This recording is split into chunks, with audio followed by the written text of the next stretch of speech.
میرے بھائی بعض فتووں سے غلط فہمی میں شکار نہ ہوں، زنجیر زنی کے بارے میں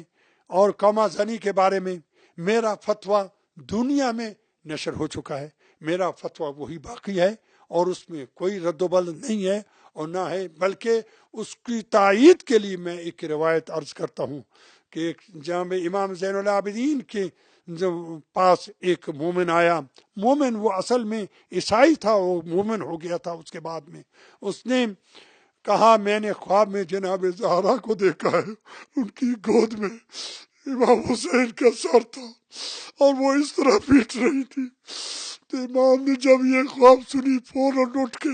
اپنی پیشانی اور ناک کو سر دیوار پہ زور سے مارا کہ آپ کا پیشانی بھی زخمی ہو گئی،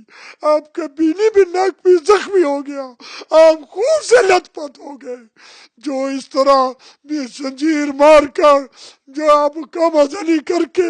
اپنے آپ کو زخمی کرتے ہیں، وہ جناب امام زین العابدین کی اس سنت کو زندہ کرتے ہیں۔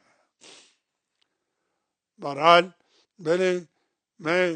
اس میں بارے میں واضح رہے، میرا فتویٰ وہی ہے، اس میں کوئی رد و بدل نہیں آیا ہے، اور میں مومنین جو زنجیر زنی کرتے ہیں ان کو خوشخبری دیتا ہوں کہ ان کے خون کے قطرے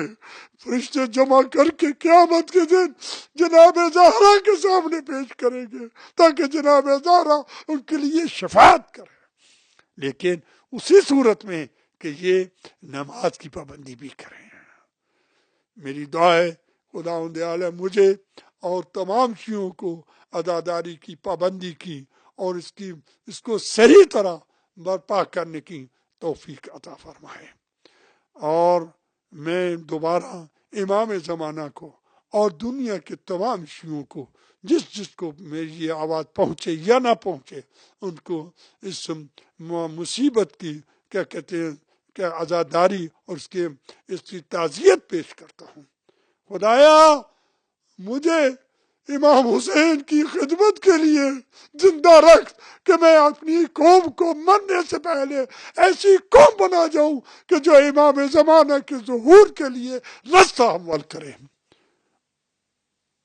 الحمدللہ رب العالمین، سبحان ربک رب العزت عما یصفون وسلام علی المرسلین والحمدللہ رب العالمین۔ السلام علیکم۔